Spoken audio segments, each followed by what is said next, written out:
სახელმწიფო ბიუჯეტის შემოსავლები ყველაზე უკეთ აჩვენებს თუ რა რეალობა დგას დღეს ქვეყანაში. 6 თვეში ქართულ ოცნებას დაგეგმილი ჰქონდა, რომ 270 მილიონი მიიღო, თუმცა 5 თვის მონაცემებით მაისის ბოლომდე ოფიციალური მონაცემების თანახმად მხოლოდ ვერაფერი ვერ მიიღო 0% ასეთია ჩანაწერი ფინანსთა სამინისტროს სახელმწიფო ხაზინის მიერ გამოქვეყნებულ მონაცემებში. მათ შორის საგარეო ვალის ნაწილშიც დგას შესრულების პრობლემა.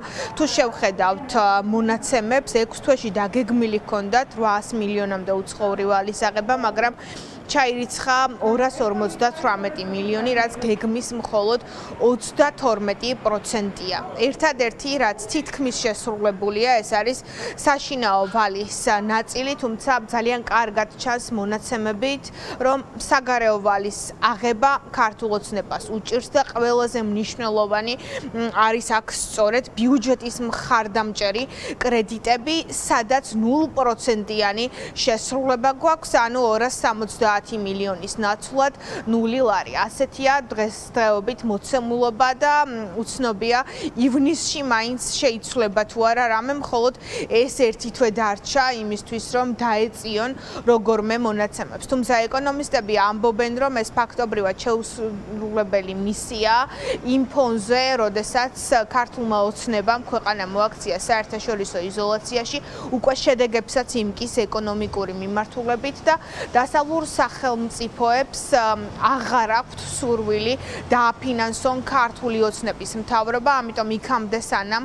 არ დაუბრუნდება ივანიშვილის პარტია კვლავ დემოკრატიულ გზას, შეიძლება ითქვას, რომ ეკონომისტების მოლოდინით ბიუჯეტის მხარდამჭერი კრედიტები დარჩება სრულად შეჩერებული. ეს არის მხოლოდ ერთი ნაწილი, რომელშიც ჩანს უკვე გარკვეულწილად კრიზისი, მეორეა უკვე ბიზნეს კლიმატი და ოფიციალური მონაცემებით 4-დან 3 სექტორში კლებაა და ეს ტენდენცია უკვე ბოლო 2 წლის განმავლობაში უწყვეტად გრძელდება.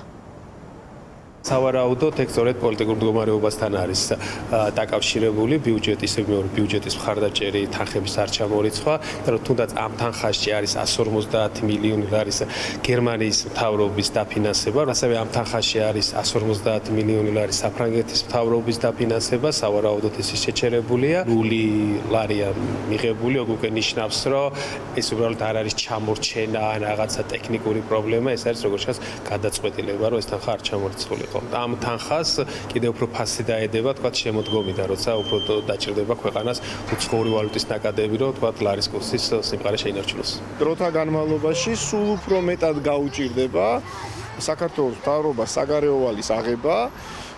თუ ეს მოახერხა, რაც ასევე უნდა აღვნიშნოთ, ეს იქნება უფრო ძვირი რესურსი. არ გამოურიცხავ უფრო და უფრო მეტმა საერთაშორისო განვითარების ბანკმა თქვას, რომ მას აღარ სურს ერთი, იმიტომ საქართველოსთან თანამშრომლობა ერთი, იმიტომ რომ რეჟიმი არის არასანდო და მეორე, რაც არანაკლებ მნიშვნელოვანი არის, გადახვდის უნარიანობაც დადგეს უკვე როგორც ფაქტორი. მოკლე საბანი როა, ხო, რაღაცას რო არ ეყოფა რა, დაახლოებით ესეთი სიტუაცია გვაქვს. აი აქ ხედავ რისკს, ხო, არ მოუწიოს საქართველოს გაასყვისოს, საქართველოს სახელმწიფომ გაასყვიოს ისეთი სტრატეგიული აქტივები, რომ ამოავსოს ეს ხრელები, რომელიც უკვე გროვდება ბიუჯეტში. მნიშვნელოვანი მიზეზი ამ ბიზნეს კლიმატის გაუარესების დაწყების 23 წლის შუაში ეს იყო პირველი ინიცირებული რუსული კანონი და მას შემდეგ შეუქცევადი პროცესი ამ ავტოკრატიზმის თუ არა დიქტატურის კონსოლიდირების ქვეყანაში. შესაბამისად, როდესაც დიდ სურათს უყურებთ, ბიზნესის მდგომარეობა კვარტლიდან კვარტლამდე უარესდება უკვე 2 წელია და უპირველეს ყოვლისა ასეც ვიტყოდი, რომ ეს სწორედ პოლიტიკური კონტექსტი და ქართული ოცნების მიერ გატარებული პოლიტიკა არის ამის მთავარი მიზეზი. საგარეო ვალდებულებები რამდენიმე მიმართულებას მოიცავს.